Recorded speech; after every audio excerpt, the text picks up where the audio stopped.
4.2 មហាសន្និសីទលើកទី20នៅ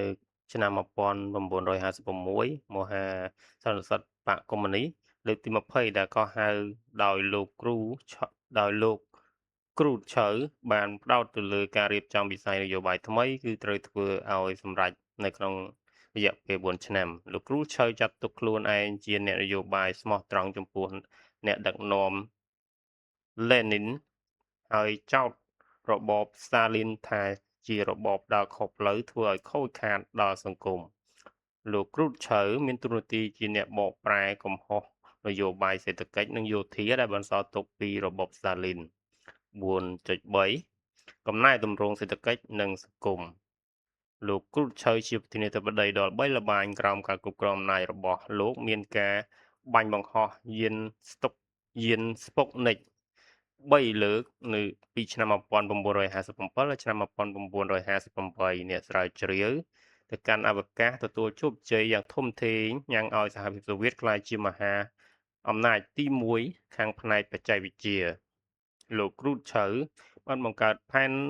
លការលើកទី6នៅឆ្នាំ1959ដើម្បីជំរុញការអភិវឌ្ឍសេដ្ឋកិច្ចសហភាពសូវៀតតាមឲ្យទាន់សហរដ្ឋអាមេរិកនៅក្នុងឆ្នាំ1980គឺមានរយៈពេល20ឆ្នាំគេបង្កើតកសិដ្ឋានរដ្ឋចំនួន105ទូទាំងប្រទេសបង្កើតក្រុមប្រឹក្សាសេដ្ឋកិច្ចតំបន់ដែលដឹកនាំរោងចក្រសហគ្រាសនិងធ្វើផែនការទៅតាមតំបន់ដើម្បីឲ្យផែនការនោះទទួលជោគជ័យនិងមានប្រសិទ្ធភាព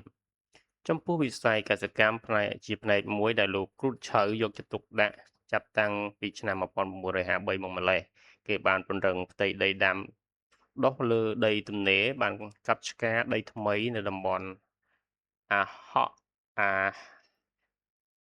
កាហស្ថានដើម្បីពង្រឹងផលិតផលជាពិសេសលើផ្នែកដំណាំពោតដែលជាដំបូងគឺសាកល្បងនៅលើដី60លានហិកតានៅរដូវប្រមូលផលដែលទទួលបានលើកដំបូងជាបង្គួរមិនដោយការគ្រោងទុកប៉ុន្តែនៅឆ្នាំក្រោយៗមកទៀតទិន្នន័យឬទិន្នផលក៏កាន់តែធ្លាក់ចុះជាលំដាប់ម្យ៉ាងទៀតការប្រើជីនិងថ្នាំសម្លាប់សត្វល្អិតហួសប្រមាណធ្វើឲ្យគុណភាពដីខូចស្ទើរទាំងស្រុងព្រមទាំងបង្កការគំរាមកំហែងយ៉ាងធ្ងន់ធ្ងរដល់បរិស្ថានទៀតផងដែរយើងដល់ចំណុចទី4.4ការធ្លាក់ពីតំណែងទោះបីជាមានស្នាដៃធំធេងក្នុងវិស័យអវកាសនៅឆ្នាំ1957ក៏ដោយក៏លោកគ្រូតឆៅមានចំណុចខ្សោយជាច្រើនលើផ្នែកសេដ្ឋកិច្ចនិងទំនាក់ទំនងអន្តរជាតិដូចជាការបរាជ័យខាងផ្នែកសេដ្ឋកិច្ចដែលមិនបានលើកស្ទួយកម្រិតជីវភាពប្រជាជនឲ្យបានប្រសើរនិងប្រហាក់ប្រហែលសហរដ្ឋអាមេរិកការបរាជ័យខាងផ្នែកកសិកម្មការចំណាយយោធានៅសម័យសង្គ្រាមត្រជាក់ជាបន្ទុកធនរបស់ថវិការដ្ឋ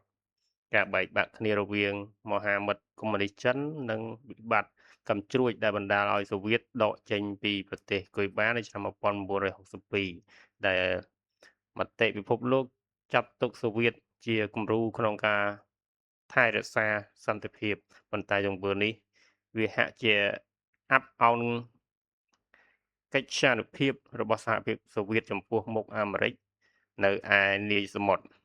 នៅខែតុលាឆ្នាំ1964លោកគ្រូតឆៅបានធ្លាក់ពីតំណែងដោយបាត់ការគាំទ្រពីសមាជិកបក្ស